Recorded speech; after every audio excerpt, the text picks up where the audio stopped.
আসসালামু আলাইকুম, কি অবস্থা সবার? কেমন আছেন? আশা করছি ভালো আছেন। তো আজকে চলে আসলাম বিশ্ব শাহী দরবার শরীফ, যেটা নতুন বাজারে অবস্থিত। আপনারা যারা চেনেন না তাদের উদ্দেশ্যে পরিচয়টা প্রথমত আমি দিয়ে দিই।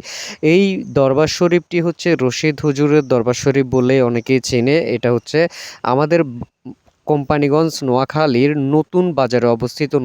নতুন বাজার দরবার শরীফ বললে সবাই আপনাকে দেখিয়ে দিবে। তো আপনারা চাইলে এই বিশ্বশাহী দরবার শরীফে আসতে পারেন। তো আজকে আমি চলে আসলাম সরাসরি বিশ্বশাহী দরবার শরীফ। এটা নিয়ে অনেক আগে কিন্তু অনেক আলোচনা, অনেক সমালোচনা হয়েছে। আমি এখানে যে হাফেজ যিনি, মানে এখানে যে যার নামে এই দরবার শরীফটি, তার বিষয়ে আসলে কোনো কথা বলতে চাচ্ছি না, বা তাকে আমি বলতেছি না যে সে খারাপ। কিন্তু এখানে দেখেন, যাওয়ার পরে যেটা দেখলাম যে অনেকেই মানত করে মোমবাতি দিচ্ছে, অনেকেই আবার টাকা পয়সা দিচ্ছে। তারপরে হচ্ছে এই যে মাজারটা বা একটা কবরস্থান, এই কবরস্থানটিকে একটা মাজার তৈরি করা হয়েছে।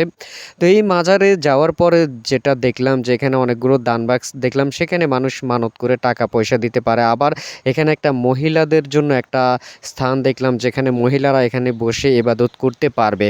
তো এরপরে আমি সরাসরি ঢুকলাম মাজারের ভিতরেই ঢুকলাম। মাজারের ভিতরে ঢোকার পরে যেটা আমার কাছে মনে হইল আর কি, যে এখানে যারা এই মাজারটিকে আসলে সেজদা দিচ্ছে বা সেজদা করছে মাজারটিকে, এই সেজদা বিষয়ে আসলে আমার একটা প্রশ্ন আপনাদের কাছে রইল, যে আসলে মাজারগুলোতে যাদেরকে বা যাদের কবরগুলোকে মাজারে পরিণত করা হয় বা মাজার তৈরি করা হয় যাদের কবর দিয়ে, আসলে এই মাজারগুলো আসলে সেজদা করা জায়েজ কিনা। আমি যতটুকু জানি যে ইসলামে একমাত্র আল্লাহ ছাড়া কাউকে সেজদা করা জায়েজ না, এবং যদি সেজদা করা যেত তাহলে একমাত্র আল্লাহর পরে স্বামীকে সেজদা করার জায়েজ থাকতো।